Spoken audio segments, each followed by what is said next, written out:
Come, Holy Spirit, and enkindle within us the fire of your burning love.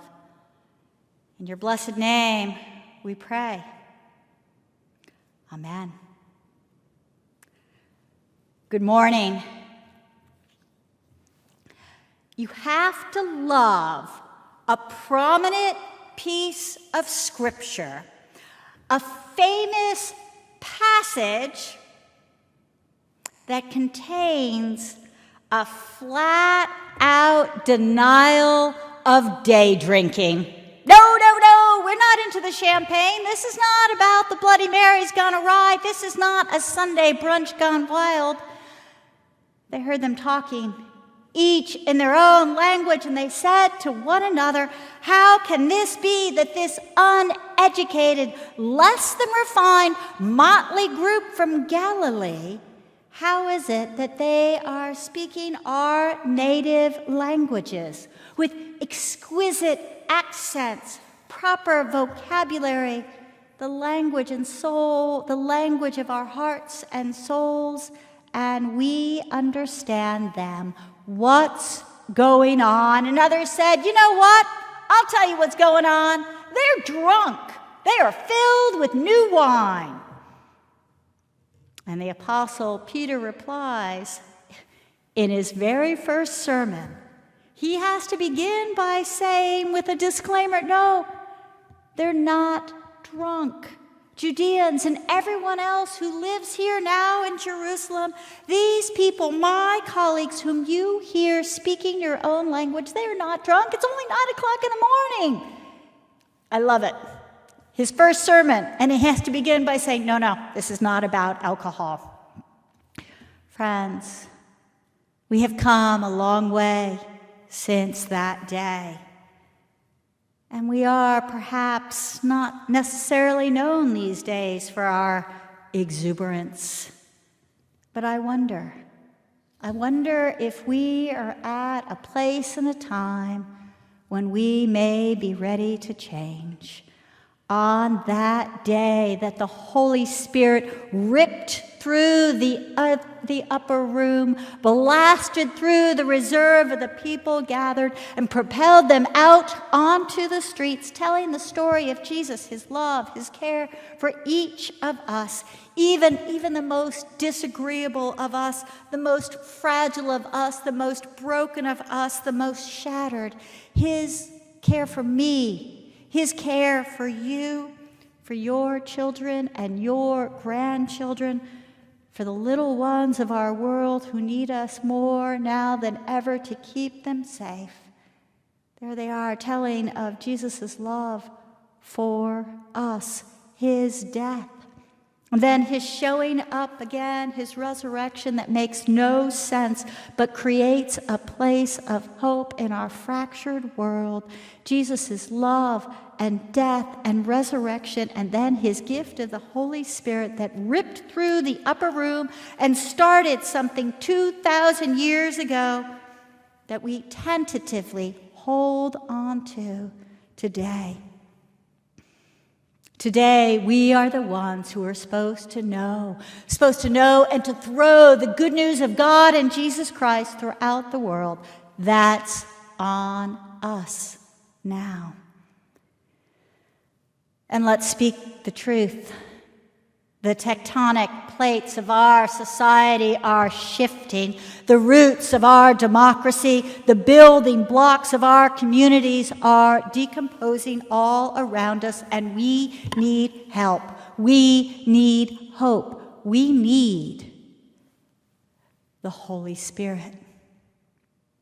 It's time, friends, for us to stop thinking that these passages of Scripture are distant stories that tell us of a tale that has little to do with our actual lives.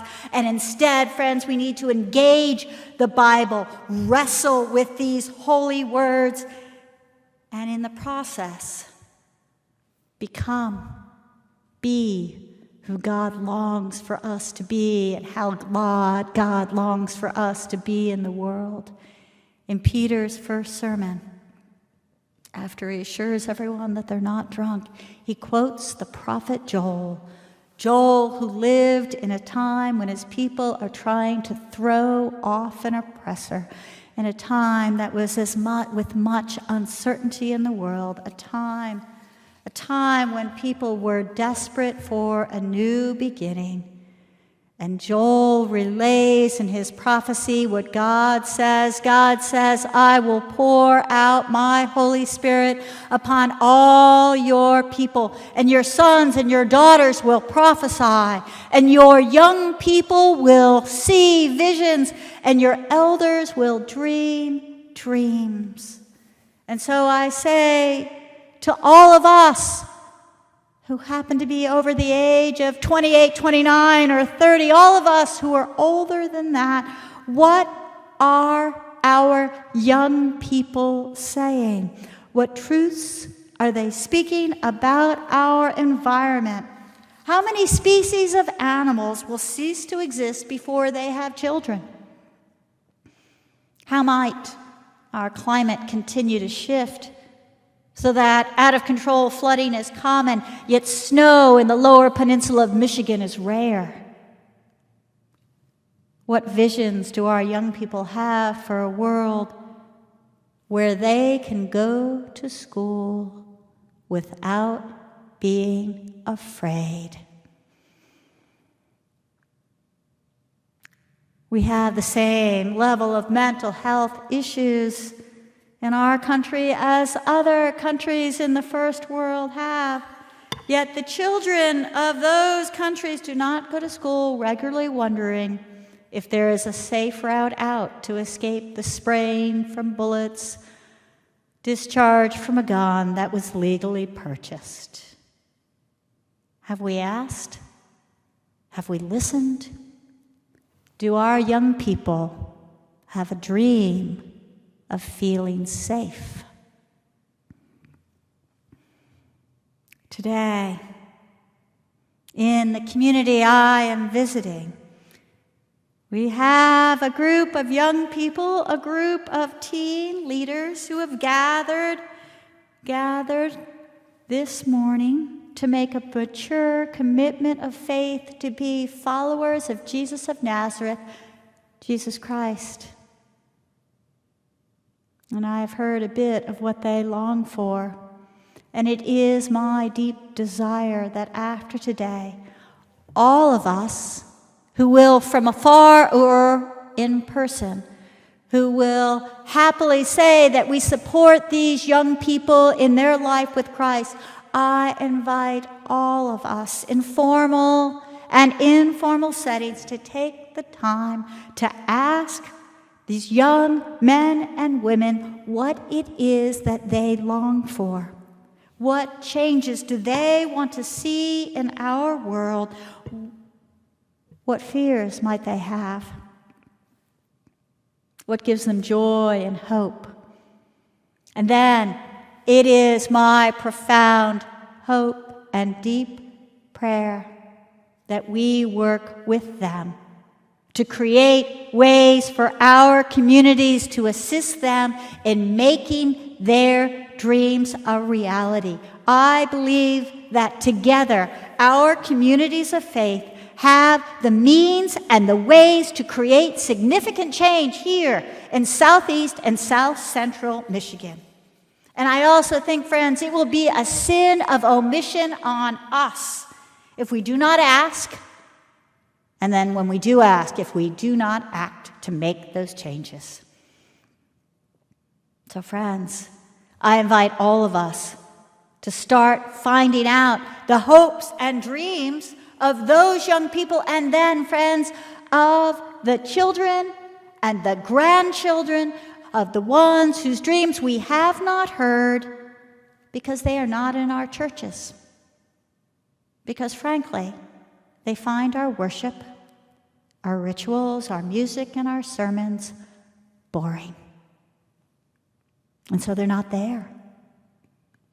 What are their dreams, their visions, their longings? And do their dreams, their visions for change, their longings for the holy, Do they overlap and intersect with our own hopes and fears? They have a longing for something more, and we have access to power. Might we together create a faith that is embodied and matters? Might we all risk being vulnerable with each other, being real? Might we who are older commit resources and time to make a difference? And might we who are younger risk speaking our truth? Friends, I am convinced if we dare to meet each other with the Holy Spirit, we will indeed speak and be heard in each other's language. And I am also convinced that it is the only way forward that truly embodies the hope of Jesus Christ.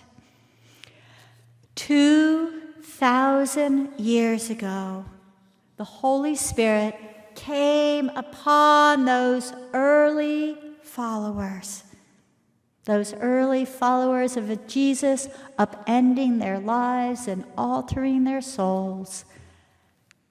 And some 200 centuries later, what are we doing to carry this legacy on? We need each other to hear prophecies and to utter visions, and then to dare to use our gifts to make them real.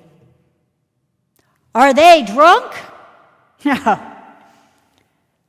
they are filled with the power of the Holy Spirit. May it be now as it was then. Amen.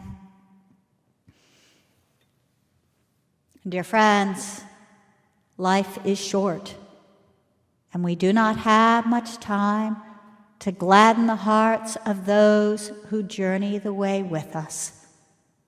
So be swift to love, make haste to be kind, and the blessing of God, Creator, Christ, and Holy Spirit be with you this day and remain with you always. Amen.